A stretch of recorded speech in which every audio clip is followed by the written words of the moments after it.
next morning when our ammunition ran out. We had gotten quite a number of wounded in addition to our dead. And then in negotiating with the Chinese commander, he agreed to release certain of the wounded prisoners if we surrendered. And later on, we did find out that some of these wounded actually got out safely. So all of you became captives of a terrible and new kind of enemy. But from within your prison, you fought back with characteristic American courage and humor, kidding and laughing even when things were blackest. Now, this we'll learn in a few moments.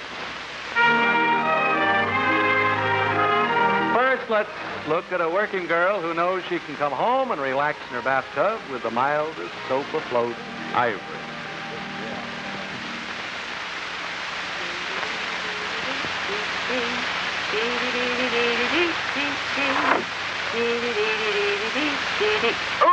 Well, a working girl has to do her shopping just like everybody else.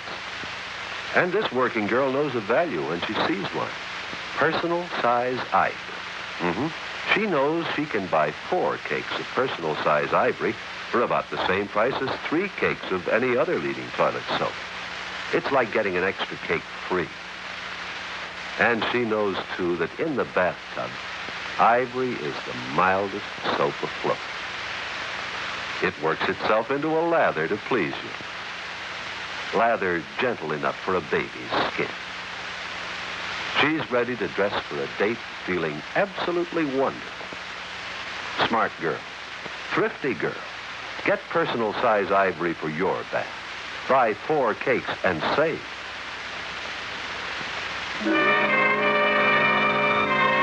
Now back to This Is Your Life. Felix McCool, commissioned warrant officer, United States Marines, taken prisoner by the enemy in 2 wars.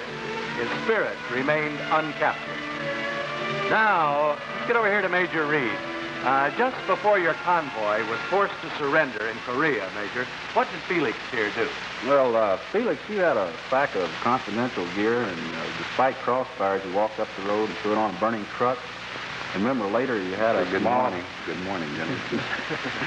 Remember later you had a small piece of classified material on you, and you passed it among us, and we chewed it up, ate it, and compared to the food that they gave us, it tasted pretty good. Wasn't the fact that Felix had been a prisoner of war before invaluable to his buddies, Major Reed? It certainly was, Ralph. Felix advised us right away to pick up blankets or any other gear that we could find laying around, because he knew that the communists wouldn't give us anything like that.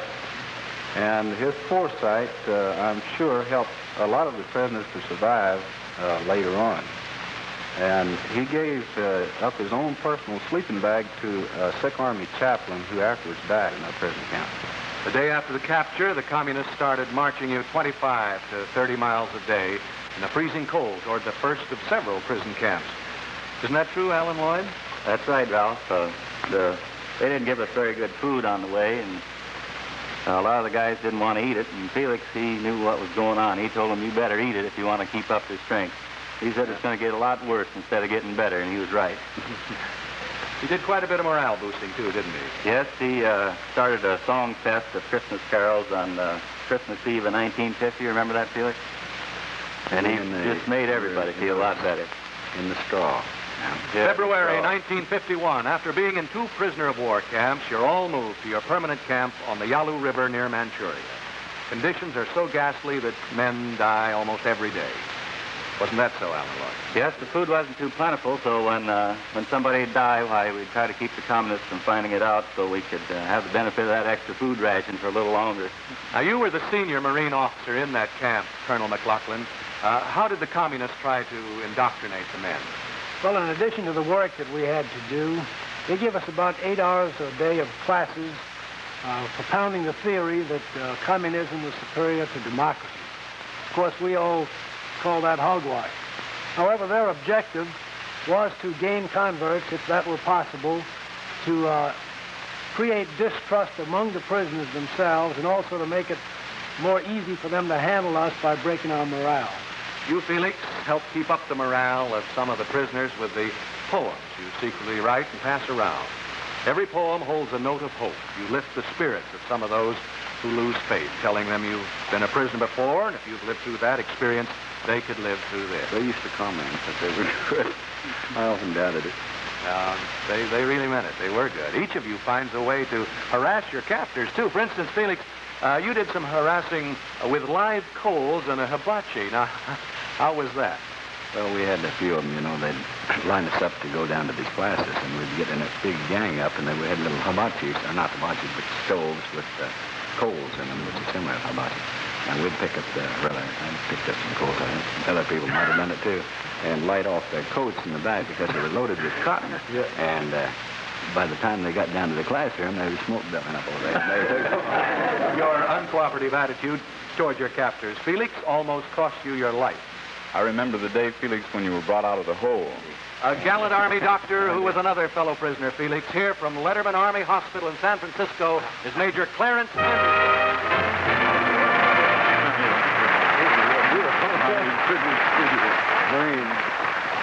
Now, what was the hole, Dr. Anderson, that you spoke of, and why was Felix put there? They wanted to break his spirit, Ralph. So for 80 hours, they kept him in the hole, which was a space about 4 feet square. I'm glad you didn't say it again. This was located in a Korean village adjacent to the Korean latrine. And it was filled with rats and vermin. It was a filthy place. After 80 hours, when he didn't break, they let him out, and I took care of him as best I could. The prisoners fight back with their offbeat, typically American sense of humor. Remember the time that we had in Crazy Week, Felix? Now, that's the voice of the officer whose humor was most upsetting to the communists. Here from the Helicopter Utility Squadron 2, Naval Air Station in Lakehurst, New Jersey, is Lieutenant Commander John Thornton.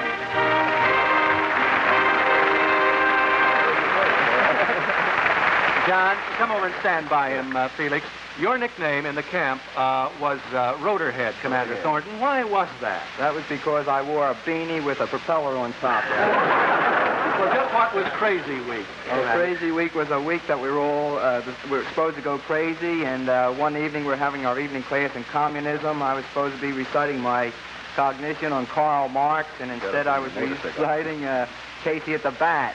At that time, the Chinese Communist monitor came in, and he says, Thornton, come with me. His name was Quasimodo, and Friendly Prosecutor was another hatchet man, and we called him Friendly because every time he prosecuted somebody, he never lost a case. You were convicted. Yeah. So as he told me to come, I went over and I got my imaginary motorcycle. I kicked out the stand and I gunned her up and vibrated, put my beanie, and I was off. And we got to the camp commandant's house, and they talked for about a half hour. And after a half hour, they turned around to me and they said, Thornton, you have broken the camp rules and regulations. Motorcycles are not allowed in camp. They sent me back in Quasimodo, and anyway, they told me if they allowed me to have a motorcycle, I would try to escape on it. And besides, they didn't have enough motorcycles to give to all the other prisoners in camp, and they took it out and they broke it, and that was my motorcycle. And the imaginary motorcycle. And with the shenanigans, we actually drove 2 of them stark raving mad. Remember that? September 1953, the Korean War is ended, and all of you are taken to Panmunjom and released. This time, Felix, you had spent 34 months as a captive. Thank you, Lieutenant Colonel John N. McLaughlin, Major Ernest Richard Reed, Major Clarence Anderson, Lieutenant Commander John Thornton, and Marine Corps Reserve Officer Alan Lloyd. Each one of you a brave example to our youth, each one a story in himself. So, Felix, after 2 living deaths, you were reborn into a brighter future. Now, what has happened since Freedom Village, we will soon learn. First, let's watch a mysterious woman get rid of a problem, one you may like to get rid of, too.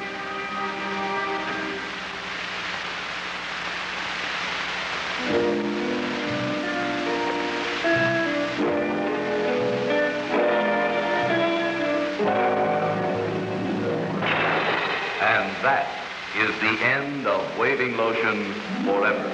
Pace is here. New Pace. Procter & Gamble's astonishing no lotion home permanent. Ends lotion mess forever. In this envelope lies the secret. The permanence in the papers. Yes, the end papers contain the waving ingredients. You do your Pace permanent the usual way, except you don't use messy waving lotion. Plain, clear water releases the waving action. And because each paper contains just the right amount of waving ingredients, your Pace wave will be perfect. A lasting wave that leaves your hair so wonderfully soft and natural looking. And you, so beautiful. Get Pace, the astonishing new no-lotion permanent. I wish we had time to tell you all the stories, ladies and gentlemen, I'm hearing here. The days of prison camps are over for Felix McCool, and a most important part of your bright future is your pretty wife, Marion, now a third-grade teacher in the Blue Creek School at Jacksonville, North Carolina. Come on, Marion, here's the pretty gal. She's going to come right over there and sit down.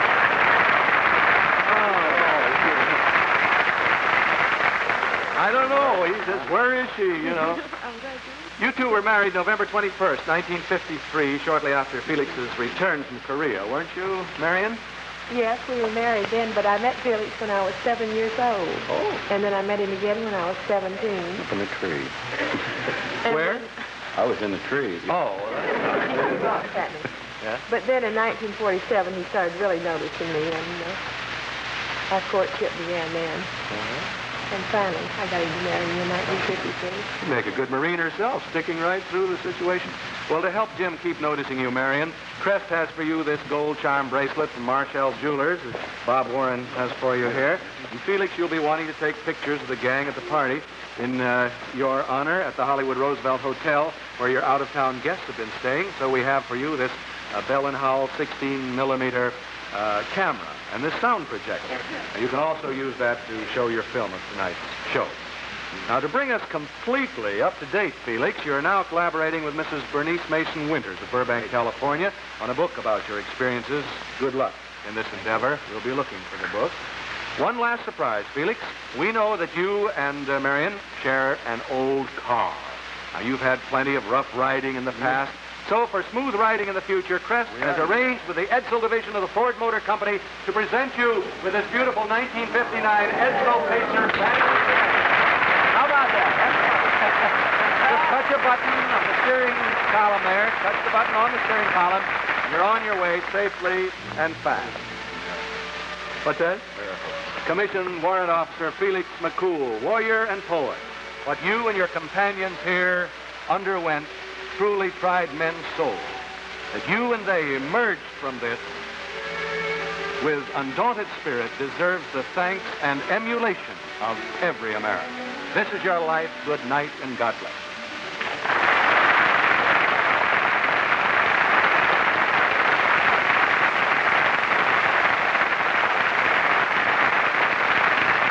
Out-of-town guests have flown to Hollywood via TWA's luxurious Jetstream, featuring exclusive siesta sleeper seats. Fly the finest. Fly TWA Jetstream service. This Is Your Life has been presented by Pace, the astonishing new no-lotion home permanent. The end papers contain the waving ingredients. And by Ivory Soap, 99 and 44 100% pure. It floats. Where we go? Thank you very much, Bob Warren. I don't know what we would do without Bob on our program. He's very much a part of This Is Your Life. Thank you. Next week, ladies and gentlemen, we're going to transform our stage so that we can take you back through the years of a life that has touched many of you. It should be a most colorful show, and I know you'll not want to miss it. Until next week, good night. Thank you. This Is Your Life is a Ralph Edwards production.